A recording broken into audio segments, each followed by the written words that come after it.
Alright, so this is a snake plant. This is like a baby snake plant. I didn't want to carry my big one over here. But these are actually, you are able to take a cutting from the plant itself and it will grow roots. So I'm going to show you how to propagate a snake plant from a leaf cutting. So here's your plant. You're going to want clean scissors. And you're going to want a container to put the cutting in. This is a very small snake plant, so I'm actually going to use a test tube where it should fit pretty snugly in. So what you're going to do is you're going to identify a leaf on your snake plant to take the cutting from. And I'm going to choose this top one. And I'm going to cut an upside down V shape.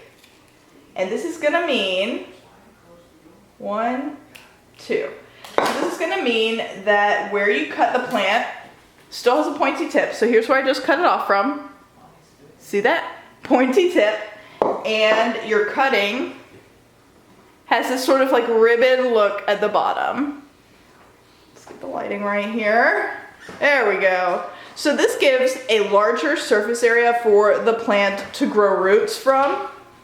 And it makes this part that you cut it off of not look so obvious that you cut off from it. So this is a great thing to do on snake plants if they start getting floppy and falling over a lot. I like to just cut them right below where they're flopping. Yeah.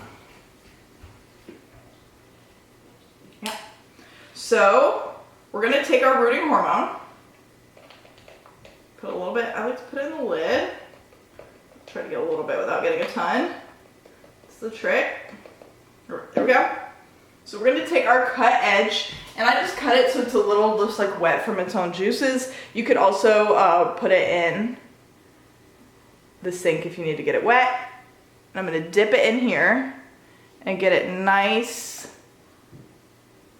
See that the white powder all over it? So then you have a choice. You can take this and you can just stick it right in the soil, right next to the mama plant. The trick with this is that you have to be able to keep it, so you can stick it right here, just like this. You have to be able to keep it well watered in high humidity, which might not jive with the plant surrounding it. And you also can't watch the roots grow very well. So instead, I'm going to root this one in water. So I'm going to fill my test tube with water. And I'm going to put my cutting right here. And the trick here is that you want the cut part of the plant under the water line, but not too much of it under the water line, or else it will start to rot. So we're going to stick it in water, and we're going to monitor the growth. I'll be back to report soon.